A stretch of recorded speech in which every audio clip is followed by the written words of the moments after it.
This is a mango when she's being needy for attention. I just had her flopped on her side less than a minute or two ago and taking stretches on her neck like crazy. But she wanted to get up, mess around while I was trying to get the phone up and camera and the video up and all here. And yeah, climb on my lap. And this is how she do sometimes. Sometimes she'll stay in my lap for a while. See, this is how she was just a minute ago. She's a little closer to my leg with how she was laying around instead of her butt near my leg, but like her head was near my leg and all, but she slapped more or less like this. All right. I don't know if I'm overstimulating her or what. For those in the audience that aren't aware, cats have a unique nervous system compared to like other animals, dogs, whatever. Basically, through petting and things otherwise, you can overstimulate them in a way. Kind of like when you're being tickled too much and you can't stand it. It works out kind of like that for them being overstimulated. It's the reason they'll nip. You saw it. She doesn't claw at me per se. You saw her paw at me like that. As her feline way of communicating that she wanted me to stop. Cats kind of have their own unique language. Like, it's almost like sign language to a point at times.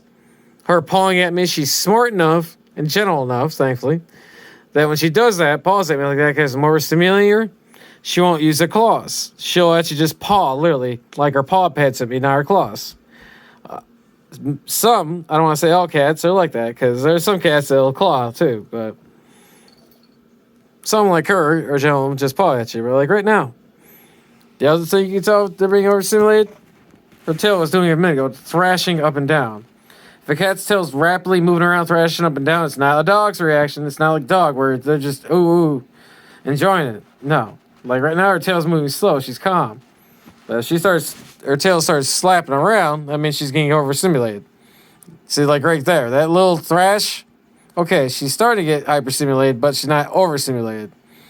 Now if her tail starts moving like crazy, like bing, bing, bing, bing, bing all over the place, like I'm not gripping at her hard, I'm not hurting her, I'm just kind of demonstrating in a way, like really whipping around.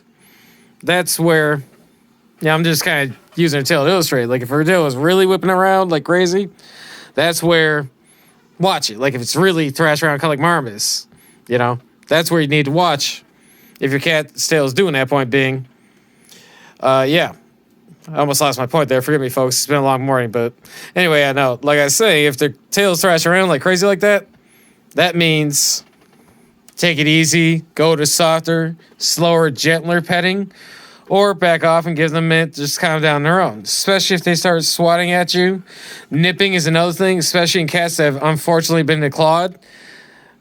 That's part of how they communicate. Claws are also part of the grip, you name it. If they lose their claws, like if you declaw them, especially on the front paws, their paws are allowed to become more sensitive, so that's allowed to make them more irritable. That will affect them behaviorally and overall disposition-wise.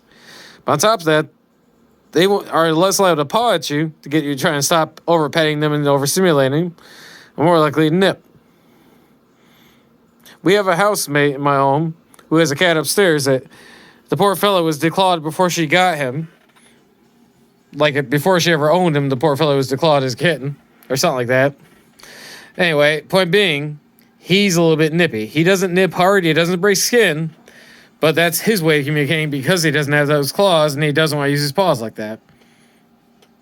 Mango, unfortunately, has all her claws. She's missing teeth due to, well, she was a former stray. Her teeth went bad in the street, kind of, and, you know, that was the thing when I first adopted her. I dealt with it. I had help from street cats and dogs, thankfully, financially, for dealing with our needs, but yeah. Yeah, Mango decided to go away from me because I was overstimulating her. That's what another thing cats will do. They'll walk away like that if they're being overstimulated sometimes. In her case, she loves to chonk on her grass like my dad keeps getting her. It's like a special grass meant for cats. Comes in a little planter, you water it now and then. I keep swapping it for another planter upstairs, the same type that the other guy has, just because it needs sunlight to grow. And anyway, just a point. But yeah, I'm ranting, and that's about it. So hopefully I was a little bit informative. Sorry about the ranting and losing of points. Y'all have a nice day.